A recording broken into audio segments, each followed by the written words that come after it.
Audio Jungle.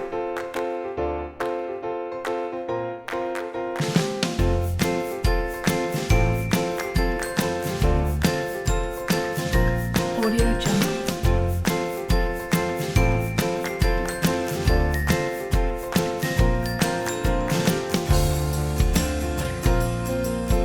Audio Jungle. Assalamualaikum warahmatullahi wabarakatuh. Alhamdulillah atas limpahan rahmat Allah Subhanahu wa Ta'ala, sehingga pada hari ini kita bisa mengikuti pelajaran PPKN kelas 7 bersama saya, Bu Fariha. Materi pada hari ini KD 3.1 tentang menganalisis proses perumusan dan penetapan Pancasila sebagai dasar negara. Dalam bab 1, perumusan dan penetapan Pancasila sebagai dasar negara, adapun tujuan pembelajaran: 1. Mensyukuri perumusan dan penetapan Pancasila sebagai dasar negara. Yang kedua, menghargai perumusan dan penetapan Pancasila sebagai dasar negara. Yang ketiga, menganalisis perumusan dan penetapan Pancasila sebagai dasar negara.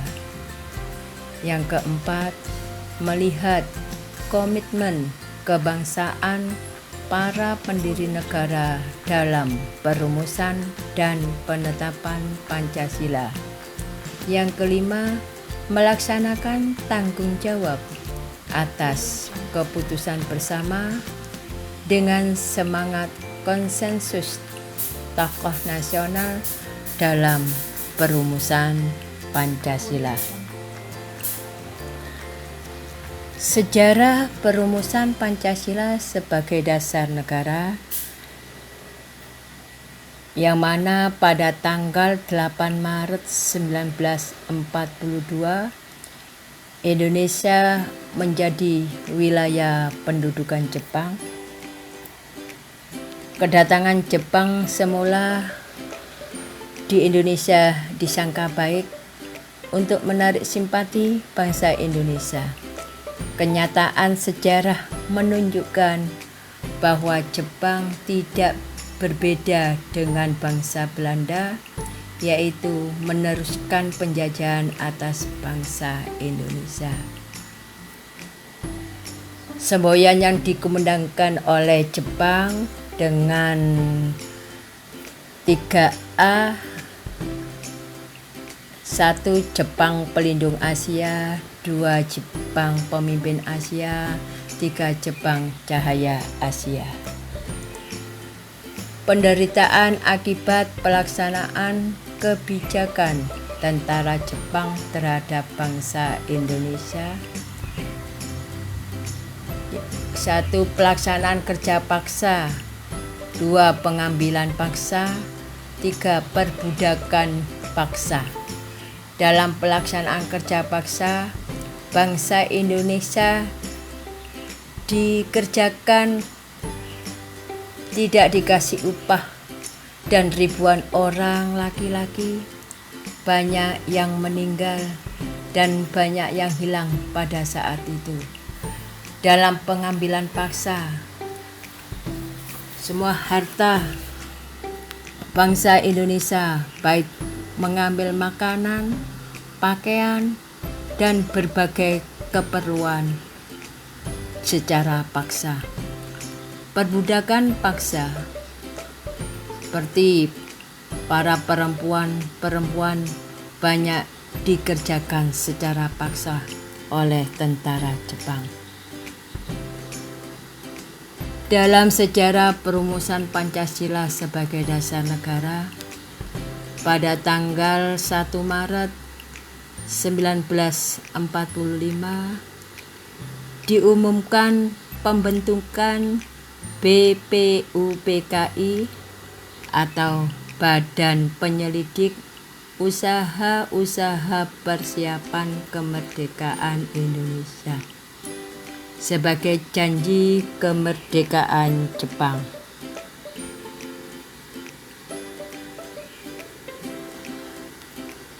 Ini gambar gedung Pancasila yang mana merupakan sejarah perumusan Pancasila sebagai dasar negara.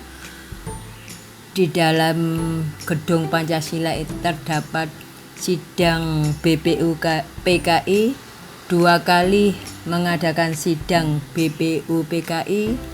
Sidang pertama dilaksanakan pada tanggal 29 Mei sampai dengan 1 Juni 1945.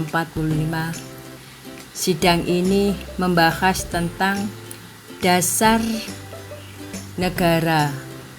Adapun sidang kedua berlangsung pada tanggal 10 sampai 17 Juli tahun 1945 dengan membahas rancangan Undang-Undang Dasar. Di dalam sejarah perumusan Pancasila sebagai dasar negara, ini gambar tokoh-tokoh anggota BPUPKI yang diketuai oleh Bapak Dr.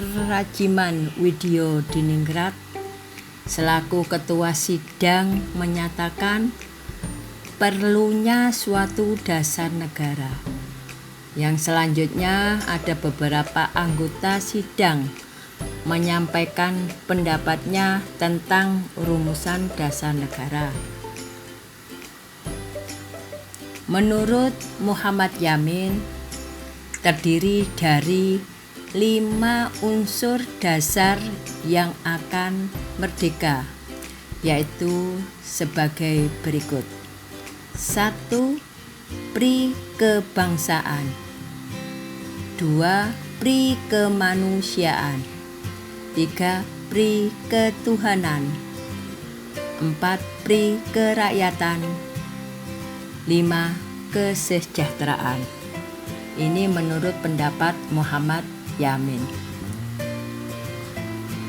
Menurut Supomo, terdiri dari 5 unsur dasar yang akan merdeka, yaitu sebagai berikut. 1. Persatuan. 2. Kekeluargaan. 3. Keseimbangan lahir dan batin.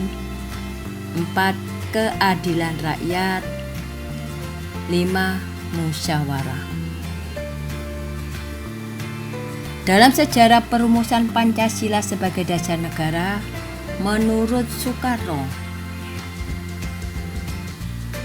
terdiri dari 5 unsur landasan kemerdekaan, yaitu sebagai berikut. Nasionalisme dan kebangsaan Indonesia merupakan nomor 1. Nomor 2, internasionalisme dan pri kemanusiaan. Yang ketiga, mufakat atau demokrasi. Yang keempat, kesejahteraan sosial. Kelima, ketuhanan yang Maha Esa. Ini gambar 3.1 tentang gedung Mahkamah Konstitusi Republik Indonesia. Semua yang ada di gedung Mahkamah Konstitusi RI tentang sejarah terbentuknya konstitusi atau MK. Yang kedua, kewenangan yang dimiliki Mahkamah Konstitusi. Ketiga, kasus-kasus yang menjadi kewenangan MK. Yang keempat, susunan organisasi dalam MK. Kelima, MK sebagai penjaga demokrasi. Demikian materi yang Ibu sampaikan. Semoga bermanfaat.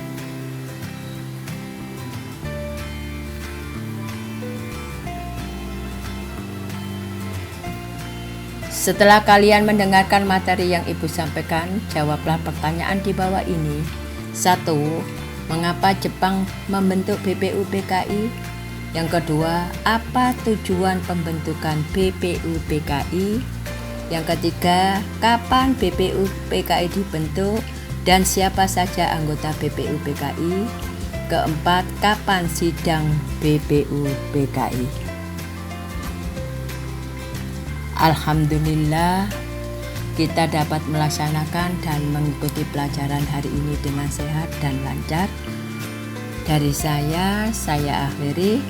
Wabillahi taufiq wal hidayah. Wassalamualaikum warahmatullahi wabarakatuh.